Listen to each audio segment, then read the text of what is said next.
School छुट्टी रे पिलांको मिलिबो ration प्रधानमंत्री एही योजना रे दियाजिबो चाउल। हाँ दर्शक बंधु आज ओडिशार समस्त स्कूल रे खरा छुट्टी हो जाइछि।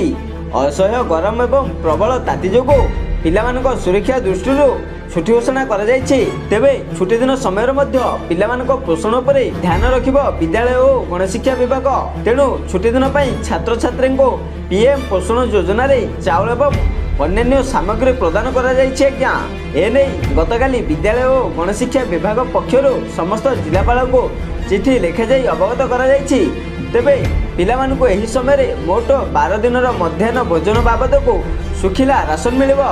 सूचना अनुसार ग्रीष्म प्रभाव पई राज्य सरकार आज आगुआ खरा छुट्टी घोषणा करिसेंते। शिक्षा कैलेंडर अनुसार एप्रिल 25 रु मे 4 9 दिन होछि कार्य दिवस। तेणु एही कार्य दिवस पई छात्र छात्री को मध्याह्न भोजन बाबद रे सुखिला राशन जोगाई दिया।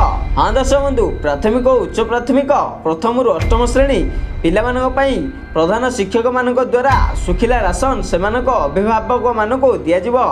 राशन सामग्री व्यतीत अन्य सामग्री रंधन मूल्य सीधा सड़क डीबीटी मोड रे स्कूल छात्र छात्री तथा अभिभावक मानक अकाउंट को अर्थ पैठ करा बोली घोषणा करा जाइछि। तेबे अनेक अंचल रे बैंक ट्रांजैक्शन संभव होई पारे नहीं।